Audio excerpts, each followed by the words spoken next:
Oui, je ne sais pas sur la France-Afrique ou sur... Oui, non, je veux bien... Sur l'intuition. Oui, oui, non, sur la France-Afrique, je veux bien...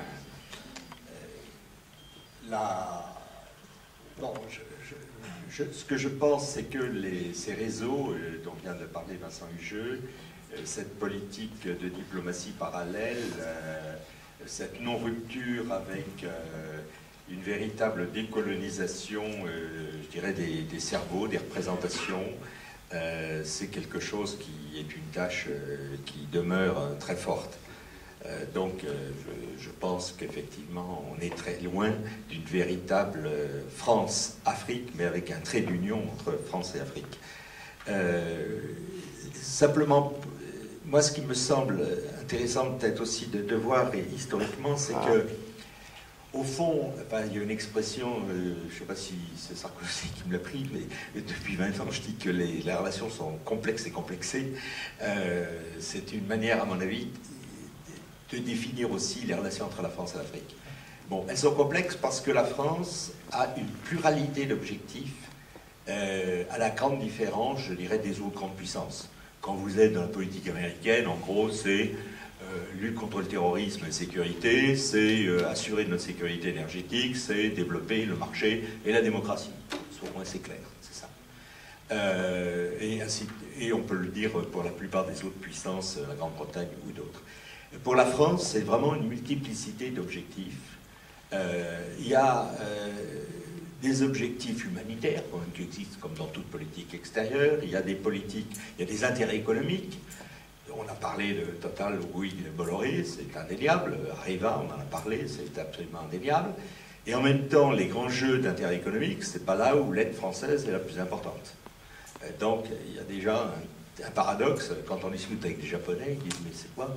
Vous aidez des pays où ce n'est pas les marchés les plus importants, et pourquoi? Donc, il y a déjà expliqué un peu cette divergence.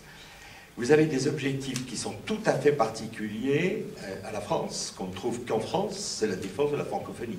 Enfin, il n'y a que les Québécois qui suivent la France, mais il y a un enjeu très important dans la politique française qu'il faut rappeler, c'est que pour la France, la défense de la francophonie passe par l'Afrique. Elle passe par les grands pays africains comme la RDC. Après ça, on ne va pas voir si les populations parlent effectivement français, c'est un autre problème, mais globalement, ce sont la population la plus importante. Et on ne peut pas comprendre les interventions françaises, que ce soit Madagascar, que ce soit Rwanda, si on n'a pas aussi cet élément de francophonie.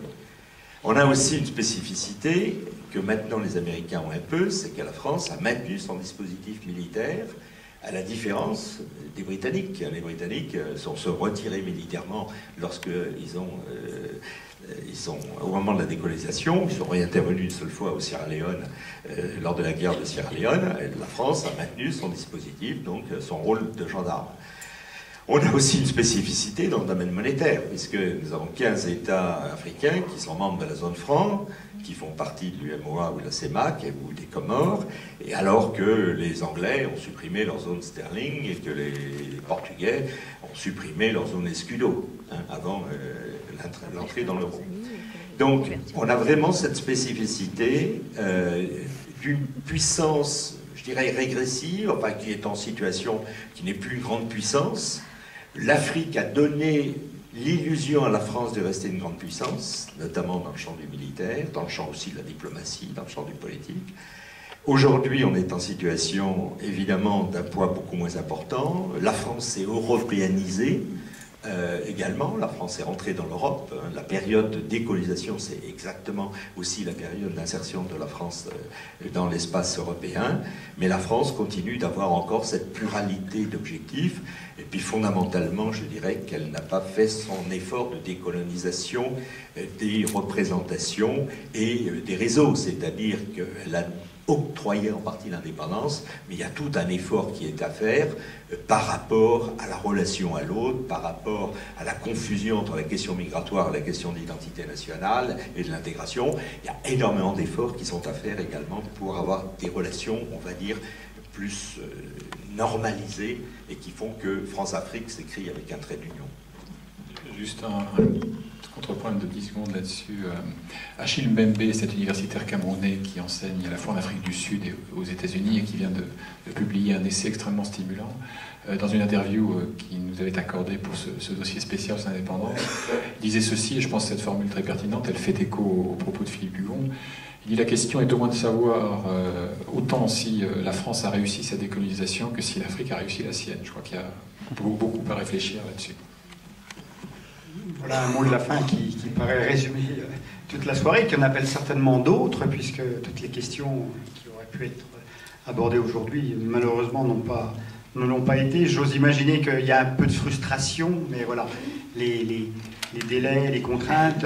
Moi, je voudrais juste remercier 3 groupes de personnes, les organisateurs, parce que je pense que c'était important que sur l'agglomération de Dijon, une telle soirée débat se tienne sur les 50 ans des indépendances et sur le comité de jumelage. On n'en parle pas assez souvent et ça fait aussi partie de ce qu'on pourrait appeler la solidarité internationale. Je crois qu'on doit être dans la semaine de la solidarité internationale et c'est très important de resituer ça dans ce cadre-là.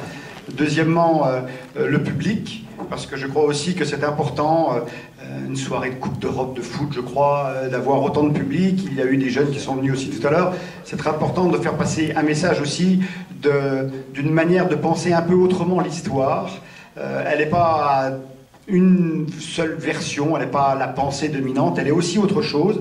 Et je crois que nos 2 intervenants l'ont démontré. Et puis justement, je voulais remercier nos 2 intervenants parce que je crois que leur érudition, vous l'avez souligné, leur complémentarité, et sans avoir fait exprès, ont été particulièrement appréciées. Et puis voilà, je les remercie beaucoup de tout cela et j'ose espérer qu'on aura l'occasion de les revoir à Dijon. Merci.